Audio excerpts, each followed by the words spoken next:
de tout type d'âge, pas que sur des jeunes générations. Donc on est sur un outil qui est le smartphone, l'ordi ou la tablette, bien évidemment, beaucoup sur le smartphone. C'est très simple, c'est très facile à utiliser et surtout, on voit directement le résultat. C'est-à-dire que vous passez d'une réunion de 3 heures à une réunion d'1 heure, ça c'est un ROI qui est indéniable, ça vous rajoute 2 heures de temps libre ou de temps à affecter sur une autre tâche. Quand vous arrivez à faire ça dès la première utilisation de Klaxoon, je pense que très vite, vous avez envie de continuer. Et vous préconisez de le faire avec une petite équipe, avec une cellule, par exemple les commerciaux, vous avez des cannes, par exemple Saint-Gobain peut-être, je ne sais pas, mais d'autres cas où... Saint-Gobain, le quotidien, ils étaient à 15 personnes. Il y en a qui commencent sur leurs équipes rapprochées de 3, 5. La plupart du temps, effectivement, on est sur des équipes d'une quinzaine de personnes, mais ça peut être sur des équipes élargies également. Et j'ai envie de dire aussi sur un trinôme. Hein. Vous êtes, vous, consultant indépendant, vous devez travailler avec des distributeurs, des prestataires. Rien ne vous empêche d'utiliser Klaxoon. Dès lors qu'il y a un moment où une équipe doit travailler ensemble, c'est là qu'apparaît la plateforme pour aller stimuler les échanges, prendre plus de décisions et faire en sorte que l'information soit digeste et vite partageable. Bertrand, sur cette question de la transition, vous avez des retours du terrain là-dessus? Oui, alors effectivement, la conduite du changement est toujours très importante. Nous, on travaille en embarquant le bureau existant. Donc finalement, on n'a pas de changement. L'idée, c'est vous avez éviter les ruptures. Voilà, vous avez votre bureau de travail que vous connaissez avec vos outils, vos logiciels. Demain, ce bureau, il est identique quand vous allez vous connecter depuis une tablette, depuis un smartphone. Alors après, la question de taille, on verra un peu sur les terminaux, justement. Quand je suis dans un cybercafé, quand je suis à attendre à l'aéroport, voilà, et de pouvoir retrouver mon espace de travail tel que je le connais aujourd'hui, avec mes outils existants, et puis demain, je veux dire, brancher d'autres outils, mais c'est d'embarquer ceux-là. Donc là, on n'a quasiment pas de changement par rapport à ça. Chez Oiseau, est-ce que c'est quelque chose qui vous préoccupe, ces ruptures, ces problèmes de rupture éventuellement sur la façon de travailler? Les usages sont là, c'est indéniable. Maintenant, il ne s'agit pas de faire la révolution. Il s'agit d'accompagner ces mutations-là. Alors il y a deux préoccupations pour nous. Il y en a une au niveau des DSI, qu'il s'agit d'accompagner, de ne pas rajouter en termes de complexité. Le cloud est une option, mais on verra que le sujet est quand même un peu plus compliqué que cela. Et puis après, il y a l'usage. Et donc, plus on peut proposer des solutions de productivité, de travail collaboratif, qui permettent d'aller chercher des gains dans le travail, meilleur c'est.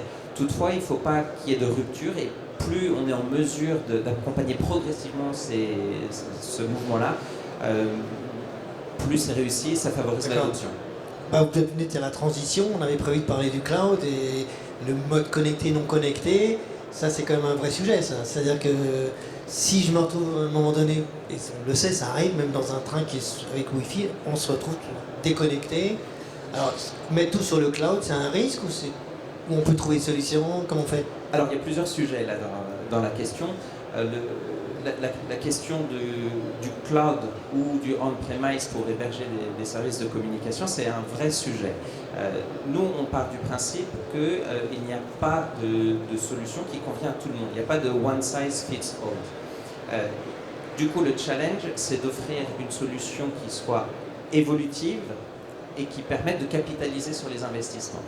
Si l'entreprise a des sujets de privacy, de sécurité, de résilience, alors le cloud n'est probablement pas la meilleure option. En revanche, s'il y a des difficultés de gestion de l'infrastructure qui nécessitent une expertise qui n'est pas présente au sein de l'entreprise, alors le fait d'être on-premise, ça pose des difficultés.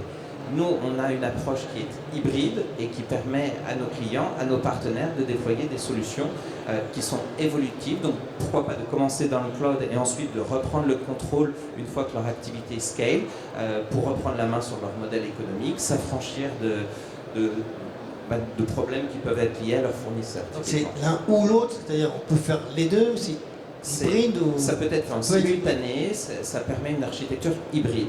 Donc on peut déployer notre plateforme sur des plateformes publiques, des clouds publics, des clouds privés, ou jusqu'à instancier ça dans les infrastructures de nos clients, enfin de leurs clients. Et vous avez l'impression que c'est vraiment un problème de sécurité, parce qu'on voit bien qu'il y a des applications qui vont même sur Google ou sur Amazon et qui pourraient être un peu stratégiques, peut-être pas trop, mais on dit que c'est plus sécurisé sur un cloud parfois au niveau informatique que chez vous. Alors, c'est vrai dans énormément de cas et on y trouve beaucoup d'aspects pratiques. Toutefois, il y a beaucoup d'autres usages qui nécessitent d'être en contrôle de l'infrastructure. J'évoquais tout à l'heure des services d'urgence, mais il n'est pas question de s'appuyer sur des infrastructures cloud type AWS ou Google Cloud Engine. Des banques, des laboratoires pharmaceutiques n'ont pas non plus envie que les datas se baladent sur des clouds qu'ils ne maîtrisent pas. Il y a des sujets de privacy aussi, c'est encadré maintenant d'un point de vue légal. On souhaite conserver la main sur ces choses-là. Oui, effectivement. Vous êtes SaaS, donc vous êtes par définition sur le cloud, mais cloud privé, public, c'est vous le SaaS? Alors, le cloud le SaaS, effectivement, ça c'est 80% de nos activités, parce qu'on est aussi hard. Donc dès qu'on a lancé la plateforme en 2015, on a tout de suite pensé au mode offline et on a lancé cette Klaxoon Box, un petit boîtier qu'on peut emporter partout avec une superbe valise pour aller vraiment partout dans le monde avec. C'est vraiment, ça fait cette taille-là, exactement. C'est même pocket size, on dit, si vous avez une grande poche. Et l'idée, c'est que vous allez pouvoir utiliser Klaxoon même offline. Vous avez juste à la brancher à l'électricité. Et donc, des disques dedans, c'est du... Alors, on va pas expliquer ce qu'il y a dedans. Secret. En plus, c'est un CES Innovation Award qui a été primé à Las Vegas. Et typiquement, on pense à des ArcelorMittal, on pense à des sociétés générales qui nous suivent sur le cloud, mais qui, dans certaines de leurs infrastructures, optent pour la Klaxoon Box par souci effectivement de data privacy ou d'autres systèmes d'information interne. Mais disons que votre offre, depuis le début, elle est bien SaaS. Elle est SaaS et hardware. Elle est deux. Bon. Et La solution clients, visiblement, ça s'en arrange tout à fait. Oui. En mode déconnecté. Mode déconnecté, offline, en box, réseau privé. C'est-à-dire que je récupère la plupart de mes fonctionnalités, je peux continuer à travailler. Exactement, tout à fait. Donc, et à un moment donné, je me reconnecte. Oui, avant un an. Il y a la rupture qui est, je dirais, quelques secondes ou quelques minutes dans le train. Il y a la rupture, carrément, je sais que pendant une demi-heure, je ne serai pas connecté. Exactement, et c'est ça le pire, de ne pas être connecté, de ne pas pouvoir travailler. Et bien vous branchez votre box et vous allez pouvoir travailler directement. En fait, vous récupérez toute votre data. C'est un petit PC, votre box. Alors, je sens que vous me...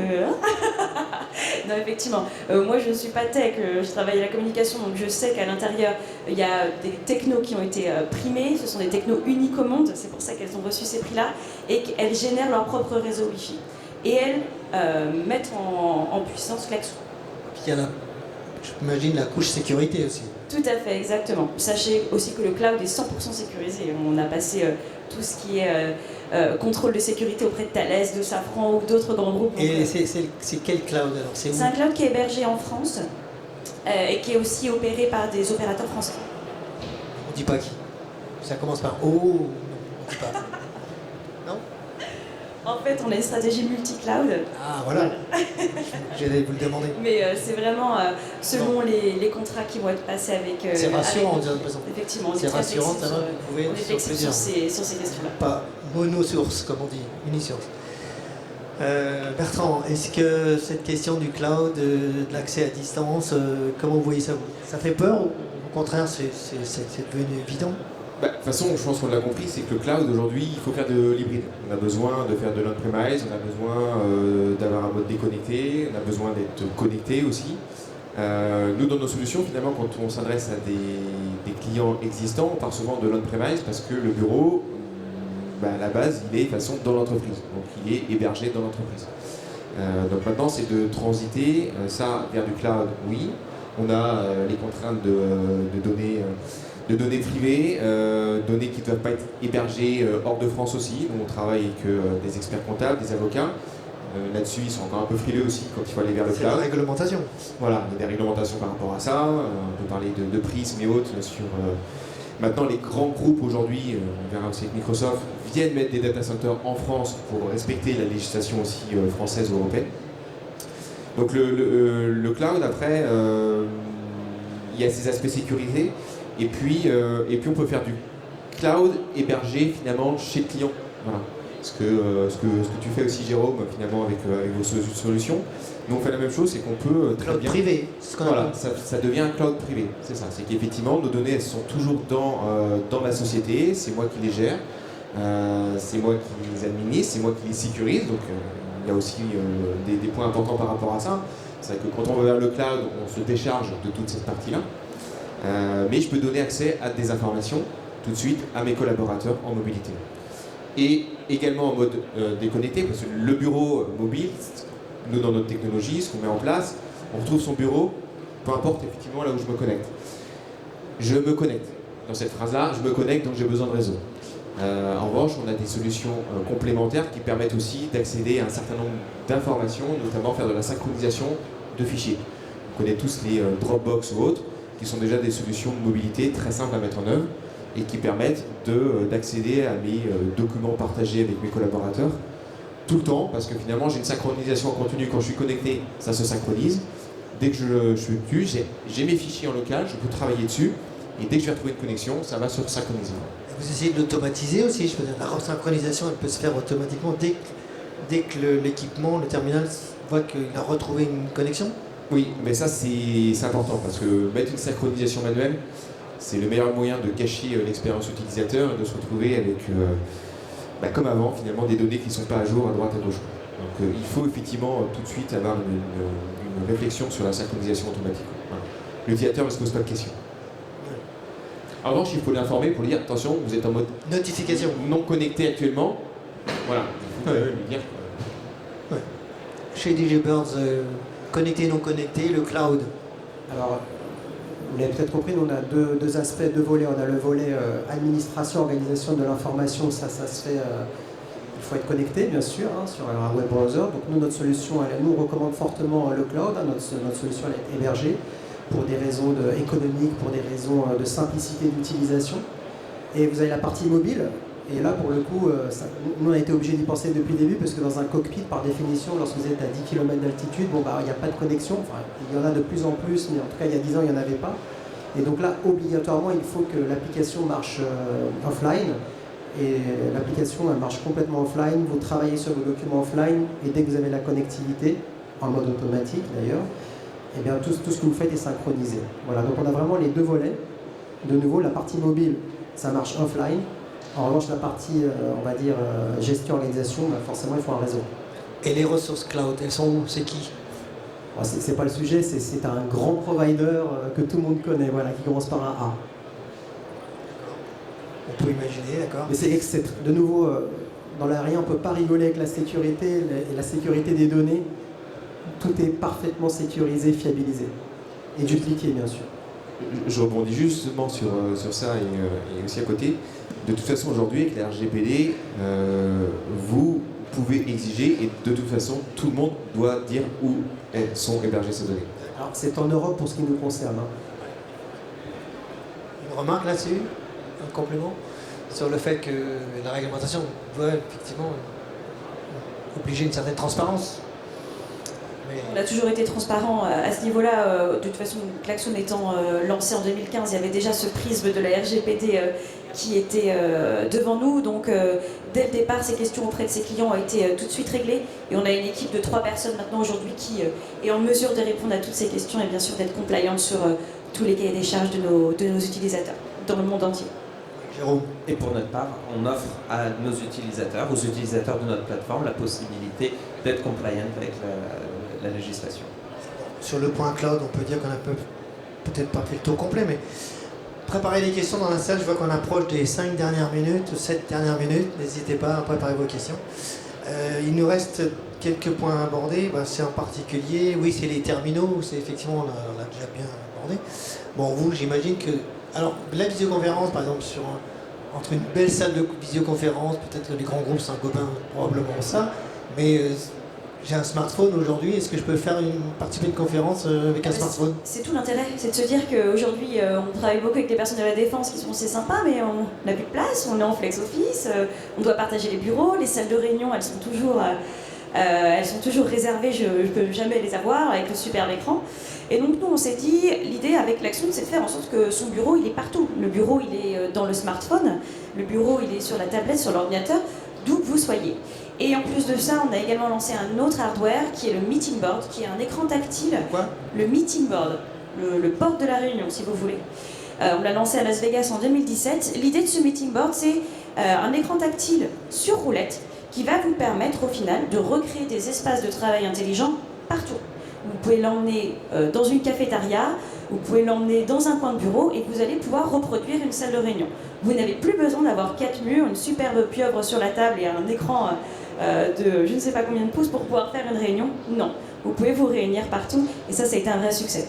Mais est-ce que vous avez une sorte de mode dégradé? Vous parlez de mode dégradé, si j'ai un smartphone avec une connexion limitée, donnant priorité, je sais pas, par exemple, au son contre l'image. Priorité show first. Priorité show first, c'est-à-dire qu'en R&D, la priorité est donnée sur un affichage élégant et instantané de l'application, notamment sur smartphone. On sait très bien. C'est l'image et de l'interaction. C'est-à-dire que si vous êtes interpellé sur un vote, si vous êtes interpellé sur un brainstorm, sur une session d'idéation, ça apparaît élégamment, directement, instantanément sur votre smartphone. Si vous bougez une idée sur votre smartphone, elle bougera instantanément sur l'écran principal de la réunion, même si vous êtes à la maison et que votre équipe est dans la salle. C'est priorité show first parce qu'une fois de plus, l'expérience utilisateur est primordiale et on le pense toujours sous le spectre et le prisme du smartphone, bien évidemment, qui est l'outil de travail principal. Vous auriez jusqu'à dire que l'application, elle est capable de savoir qu'effectivement, il y a peut-être un problème de connexion sur certains terminaux, par exemple, pour ralentir l'envoi de documents ou... Alors, c'est-à-dire non, c'est-à-dire s'il y a des terminaux qui sont plus ou moins en mode dégradé ou qui sont dans une situation un peu critique au niveau de la connectivité, est-ce que l'application a un retour là-dessus? Non. Non, ça c'est vraiment sur le smartphone en lui, l'application elle est... Je rêve là. Voilà. C'est-à-dire qu'elle est vraiment... c'est une app en fait que vous avez dans votre smartphone ou du SaaS sur lequel vous accédez depuis Google. Donc elle est décorrélée on va dire, de la performance même du smartphone. Des remarques? Oui. Oui, l'ubiquité, l'accessibilité aux solutions est essentielle pour le succès de l'adoption de ces solutions. Et donc, nous, on permet d'adresser tout type de support, que ce soit les supports mobiles, les tablettes, que ce soit en application ou que ce soit dans de la navigation. C'est pareil sur les aspects desktop, où on fournit également des softphones.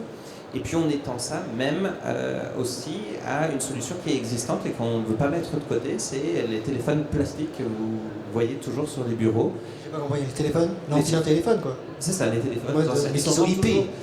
Voilà, ils s'en vendent 270 000 en France en 2018. Donc c'est un usage qui existe toujours et les solutions de communication unifiées englobent également ces terminaux-là. Donc c'est un usage que nous on permet.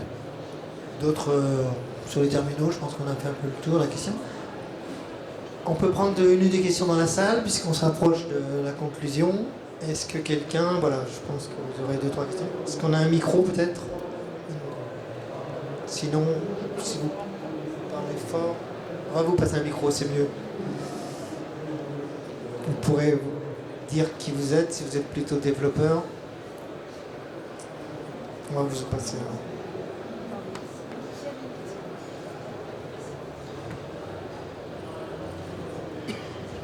Frédéric Guigné, chambre de culture, je suis un service communication. Et donc il y a des relations pas forcément évidentes avec la DSI, et notamment sur les terminaux, parce qu'aujourd'hui je me trimballe avec un gros ordinateur dans mon sac à dos, j'ai un smartphone, j'aimerais bien avoir qu'un smartphone avec éventuellement un clavier additionnel, ou un écran additionnel, mais allégé. Ou une tablette. Une tablette, mais allégé ma charge. Et ça c'est une vraie question. Parce que deux terminaux, c'est deux coups, c'est deux supports, c'est pas forcément compatible, ça ne marche pas toujours.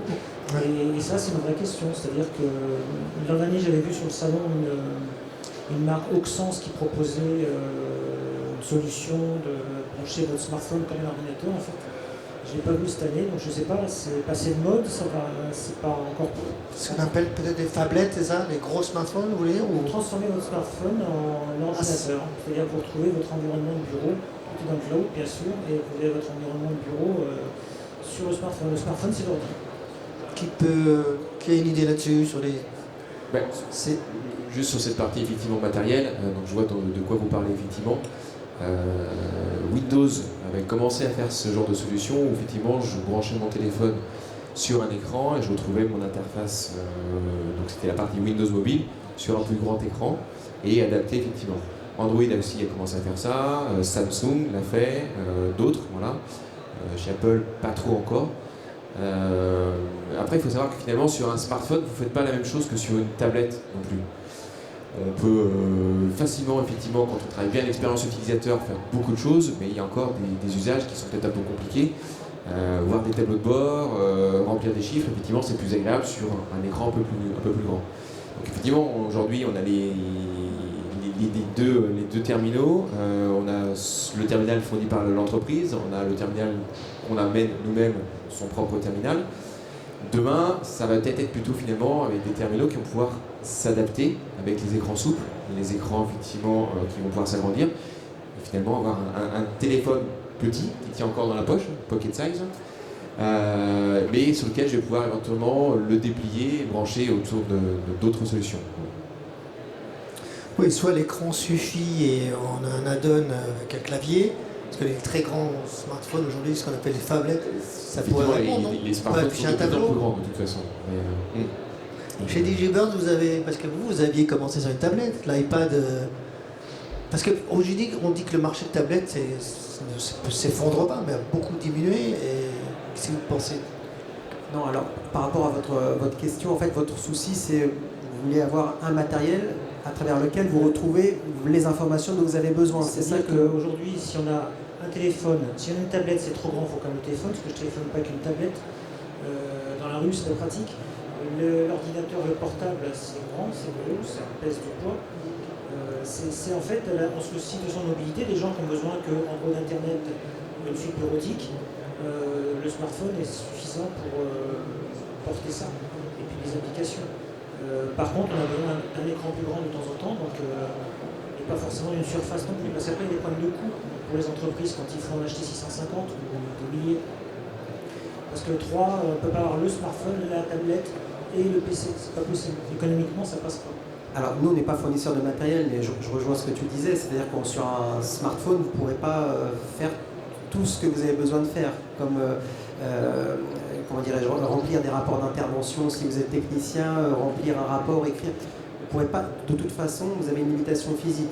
Maintenant, ça serait peut-être plus à la tablette de faire en sorte que vous puissiez, pour rejoindre l'aspect communication, téléphoner. Et ça, aujourd'hui, il est possible de téléphoner avec une tablette.